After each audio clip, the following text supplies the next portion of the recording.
যেই স্বামী তার স্ত্রীকে এরকম বলে যে বউ গেলে 10টা বউ পাওয়া যাবে, মা তো আর পাওয়া যাবে না, সে এই কথাটা সত্য বলুক, কিন্তু এটা অন্যায় কথা এবং এটা অসুন্দর কথা। স্ত্রীকে এই কথা বলা মানে তাকে তাচ্ছিল্য করা, তাকে তুচ্ছ করা, এটা কোনো অবস্থাতে উচিত না। স্বামী স্ত্রী একে অন্যকে সুন্দরভাবে কথা বলতে হবে, সম্মান দিয়ে কথা বলতে হবে। আল্লাহ কোরআনে বলেছেন ওয়াশিরুহুন্না বিল মারুফ, তোমরা তোমাদের স্ত্রীদের সাথে বসবাস করবে সুন্দরভাবে, অসুন্দরভাবে না। আপনি এটা বলার মানে তাকে ফেলনা বানায় দিলেন না, ফেলনা বানায় দেওয়া যাবে না।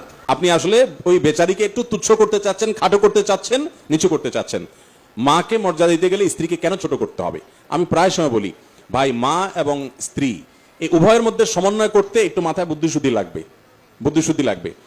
অনেক সময় মা চায় বউরে দৌড়ের উপর রাখো, ছেলে বউরে দৌড়ের উপর রাখলে মা খুশি, আর না হলে মা খুশি হয় না। অনেক মা এরকম আছে বেবুজা, উনি অন্যায় চাহিদা এটা পোষ করছেন, কিন্তু মা তো আবার বউ তো বোর্ডটা চাবি। তো এই ক্ষেত্রে আমি সবসময় বলি, ভাই একটু ডিপ্লোমেটিক হওয়ার চেষ্টা করবেন, একটু চালাকি করার চেষ্টা করবেন।